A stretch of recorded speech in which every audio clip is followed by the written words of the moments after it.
Ô, nhớ trong cái chụp hình gì nè. Cô bỏ khỏi chỉ chật chớ đi. Cứ cho nên một sai. Sẽ vô trong đi trả nó. Nếp bỏ là đó. Ô, chớ được ta đi. Chỉ ta bỏ khỏi chơi vô trong nó nó. Để vô tụi ná tôi là nó chia. Ô, chỉ bỏ vô tôi là chia đi kìa. Tụi ná nó nên tỏ tới tụi ná cá nè. Nên ta tỏ nó đó chỉ cho trả chỉnh hôn đi đó.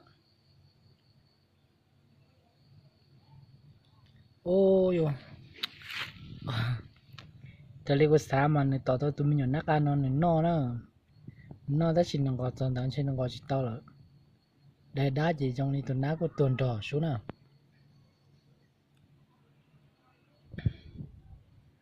Ô, tụi ná này nhổn ná nó chỉ là chạy cháu luôn thế. Rồi thì ná lấy đá cũng chỉ cho.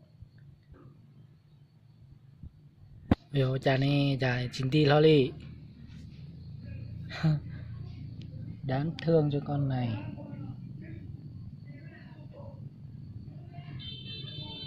Nhỏ rất nhà gà á.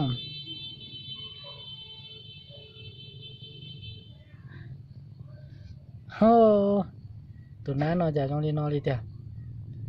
Cho nên tỏ tới tụi nó mua chấm đi nó. Tụi nó mua đi nữa mà nếu nó trên đường gọi chị tao sẻ mà. Đây tụi nó lúc cho đá mình trên đường ở ba chín to chỉ tết tao tua đó.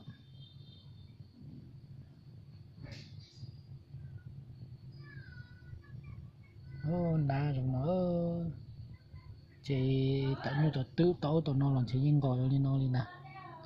Chín đi đi nè cháu thích tụi lúc đó là có chín đi lên trên tua thì đó. Sao sao?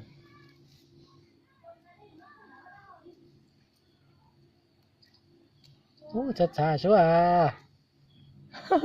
Tiếp tục là tư đi rồi. Chả cơ đi đó. Ô nó chỉ tập bỏ kho cảnh chớ đi nó nè.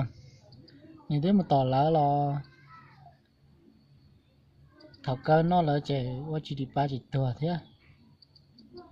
Tụi nó cho tôi xếp thì mình có giờ muốn phê cần cầu đi nữa. Nhìn thấy tỏ tụi đã nó cầm muốn phê cha là nhìn nó luôn là chỉ ở đây nhìn tôi đó thế.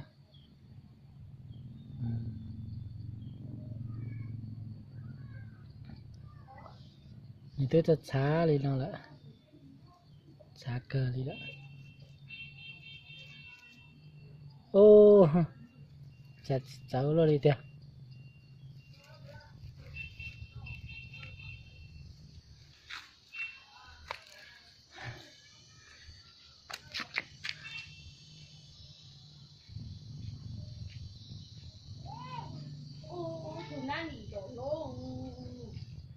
Tua nè.